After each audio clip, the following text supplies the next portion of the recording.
बंधु माने आजिर एही भिडियोटी वृष राशि व्यक्ति विशेष मानक पई बहुत गुरुत्वपूर्ण रही कारण आगामी 2 मास भितरे आपणक सहित किछि बड़ हेबार अछि एवं 2 मास भितरे आपणको केउ खुशी खबर प्राप्ति हेबाकु जाउछि एवं ग्रह मानकर गोचर रे परिवर्तन जोगु आपणक जीवन रे एहार प्रभाव किपरि भाबरे पड़िबाकु जाउछि आपणक जीवन रे केउ परिवर्तन हेबाकु जाउछि एहा सहित आपणकर भाग्य मध्य बदलिबाकु जाउछि आपणकर प्रेमर स्थिति वैवाहिक जीवनर स्थिति स्वास्थ्यर स्थिति आपणकर क्यारियर स्थिति संतानर स्थिति शिक्षार स्थिति केउ भली भाबरे रहिबो से विषय आमे आजिर एही भिडियो रे सविशेष आलोचना करिबा। एहा व्यतीत आपणकर व्यवसाय एवं चाकरी क्षेत्र रे केउ बड़ परिवर्तन हेबो से विषय मध्य आजिर एही भिडियो रे आमे माने जानिबा। तेबे बंधु माने सेथिपाई आपण माने भिडियोटी को स्किप न करी शेष पर्यंत निश्चय देखंतु। तेबे जदि आपणकर वृष राशि होई थाए तेबे कमेंट बॉक्स रे जय श्री जगन्नाथ निश्चय लिखंतु एवं भिडियोटी को लाइक करी चैनल टी को सब्सक्राइब करि दियंतु। बंधु माने जदि आपणकर वृष राशि होई थाए तेबे आगामी 2 मास अर्थात एही जून मास एवं जुलाई मास रे आपणक जीवन रे एक बहुत बड़ परिवर्तन हेबार अछि। आपणको माँ लक्ष्मीकर अपार कृपा दृष्टि एवं आशीर्वाद प्राप्त हेबाकु जाउछि जहा फल रे आपणकर आर्थिक स्थिति सुदृढ़ हेबाकु जाउछि आपणको अपार धन प्राप्त हेबाकु जाउछि आपणको कोनोसी दिगरु आकस्मिक धन प्राप्ति होई पारे। बंधु माने जदि आपणकर वृष राशि तेबे आपणकर दुख अंत हेबाकु जाउछि आपणकर जीवन को सुख फेरिबाकु जाउछि समस्त दुख कष्ट दूर होई आपणक जीवन को पुणी थरे सुख फेरिबाकु जाउछि कारण आपणकर राशि रे 4टी ग्रहंकर गोचर हेउछि बृहस्पति शुक्र सूर्य एवं बुध। जेहेतु बृहस्पति आपणकर राशि रे अवस्थान करिसेंती तो एहा आपणको अत्यंत शुभ फल प्रदान करिवो। आमर राशि चक्र रे बृहस्पति को अत्यंत शुभ ग्रह बोली माना जाय थाए एवं बृहस्पतिंकर आशीर्वाद एवं कृपारु आपणकर जीवन संपूर्ण रूप से बदलिबाकु जाउछि भाग्य बल रे आपण समस्त कार्य रे सफलता लाभ करिवे आपण धार्मिक कार्य आडको मध्य अग्रसर हेबे आध्यात्मिकता वृद्धि पाइबो किंबा कोनोसी धर्म स्थान को मध्य आपण यात्रा करि पारंती भाग्य बल रे आपण समस्त क्षेत्र रे सफलता प्राप्त करिवे प्रत्येक कार्य रे प्रत्येक क्षेत्र रे आपणको आपणको भाग्यर साथ मिलिबो।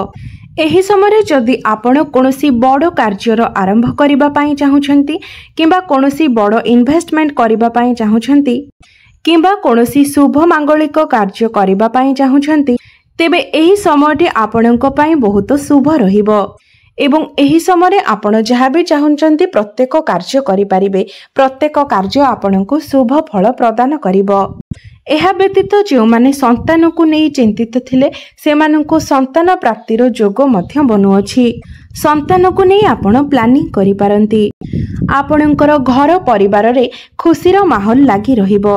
एहा व्यतीत शिक्षा क्षेत्र रे थिबा पिला मानक पई अर्थात शिक्षार्थी मानक पई एही समयटी अत्यंत शुभ रहिबो आपण शिक्षा क्षेत्र रे उत्तरोत्तर उन्नति करिवे उच्च शिक्षा लाभर सुजोग मध्य बनुछि एवं उच्च शिक्षा लाभ करिबा पई आपण दूर स्थान को मध्य यात्रा करि पारंती एवं सेथिरे आपणको सफलता मध्य निश्चित रूप रे प्राप्ति हेबो। विद्या क्षेत्र रे आपणकर ज्ञान बढ़िबो बुद्धि प्रखर हेबो आपण आपणकर बुद्धि बल रे विद्या क्षेत्र रे सफलता प्राप्त करिवे। जदि एही समय आपणकर कोनोसी एग्जाम रहिछि तेबे सेही एग्जाम रे निश्चय भाबरे आपणको सफलता मिलिबो एवं दाम्पत्य जीवन रे जदि आपणकर किछि अशांति लागि रहिथिला किछि समस्या रहिथिला तेबे एही समय से सब गुड़िक समाधान होई जिवो एवं आपणक मध्य रे संपर्क मधुर हेबो आपणकर बॉन्डिंग मध्य भल रहिबो। प्रेम क्षेत्र रे थिबा लोकमानक पई मध्य समयटी भल रहिछि आपणक दुई जनक मध्य रे भल पाइबा बढ़िबो आपण टिके रोमांटिक स्वभावर होई पारंती एवं जदि आपण प्रेम करूछंती तेबे आपणकर प्रेम विवाहर रूप मध्य नै पारे किंबा आपणक घरे विवाहर प्रस्ताव पड़ी पारे एवं जदि आपणकर विवाह होई नाही तेबे विवाह मध्य होई पारे कारण शुक्र आपणकर लग्न रे अछंती। शुक्र ग्रह को मां को लक्ष्मी स्वरूप बोली माना जाय थाए कारण शुक्र ग्रह मध्य हेउछंती धन धान्यर कारक ग्रह, सुख शांतिर कारक ग्रह एवं शुक्रंकर दृष्टि आपणकर सप्तम भाव उपरे पड़ुअछि। सप्तम भाव होइथाए आपणकर वैवाहिक जीवनर भाव, आपणकर व्यवसायर भाव, आपणकर डेली इनकमर भाव, जहा फलरे एही समय आपणकर व्यापार वाणिज्य रे उन्नति देखा देब। आपणकर डेली इनकम बढ़िबो, आर्थिक स्थिति सुदृढ़ हेबो, फाइनेंशियल ग्रोथ हेबो, व्यापार वाणिज्य रे आपणको लाभ ही लाभ प्राप्त हेबो। एवं बुध मध्य आपणकर प्रथम भावरे अछंती। बुध व्यापारर कारक ग्रह अटंती जहा फलरे एही समयटी व्यापार वाणिज्य पाई अत्यंत शुभ समय रही अछि। एवं 12 जून को बुध आपणकर द्वितीय भाव को जिबे। द्वितीय भाव होइथाए आपणकर धनर भाव, आपणकर परिवार एवं कुटुंबर भाव, जहा फलरे आपणकर परिवार रे खुशीर माहौल लागि रहिबो एवं परिवार तरफरु आपणको कोनोसी खुशी खबर मध्य प्राप्त होई पारे। आपणकर बाणी रे मधुरता आसीबो, लोक माने आपणको आडको आकर्षित हेबे। बंधु माने शनि एही समय आपणकर क्यारियर भावरे अछंती जहा फलरे क्यारियर मध्य एही समय आपणकर उन्नति हेबो। तेबे बंधु माने शनि हेउछंती कर्मदाता, तेणु एही समय क्यारियर को ने आपणको बहुत अधिक परिश्रम करबाको पड़िबो, तापर ही आपणको एहार फल प्राप्ति हेबो। शनि एही स्थान रे बसी शश नामक राजयोग बनाउछंती जहा फलरे एहा आपणकर क्यारियर पई अत्यंत शुभ समय अटे। एही समय आपण आपणकर क्यारियर रे बहुत उन्नति करिवे, प्रमोशन हेबार मध्य जोग बनुअछि एवं जदि योग्यता थिबा सत्वे मध्य आपणको चाकरी मिली पारु नथिला तेबे योग्यता अनुसार आपणको चाकरी मध्य मिलिबो एवं जो माने बेरोजगारी अछंती सेमानंको कोनोसी ना कोनोसी बाटरे रोजगार करिवार बाट मध्य मिलि जिवो। एवं शनि आपणकर चतुर्थ भाव को देखुछंती। चतुर्थ भावटी जानवाहन, जमीजमा एवं प्रॉपर्टीर भाव होइथाए एवं मातृ सुखर मध्य भाव होइथाए।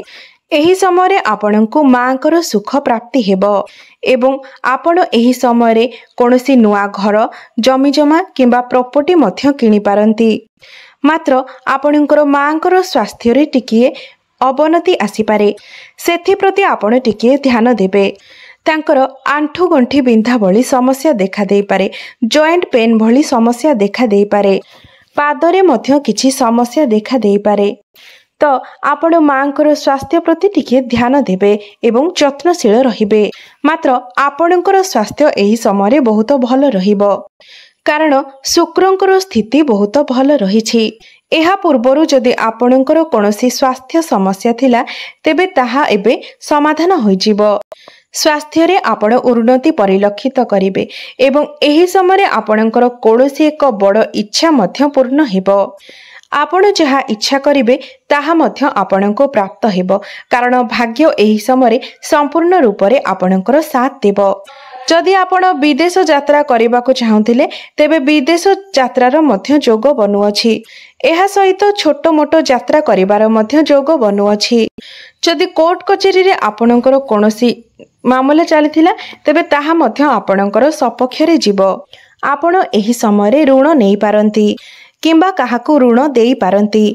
शेयर मार्केट एवं ट्रेडिंग रे काम करुथिबा लोकमानंक पई एही समयटी अत्यंत शुभ रहिबो। आपण चाहिले सही क्षेत्र रे इन्वेस्टमेंट करि पारिबे। भविष्यत रे एहा आपणको शुभ फल प्रदान करिवो एवं सफलता मध्य आनी देबो। तेबे बंधु माने अधिक शुभत्व पई आपण एही समय मां लक्ष्मीकर आराधना निश्चय भाबरे करंतु एवं प्रत्येक दिन स्नान करि सारिबा परे सूर्य देवंकु जल अर्पण करंतु एवं प्रत्येक दिन हनुमान चालीसार मध्य पाठ करंतु। आपणको अधिक शुभत्व प्राप्ति हेबो। एहा व्यतीत प्रतिदिन कुकुरंकु किछि ना किछि खाइबाकू मध्य दियंतु।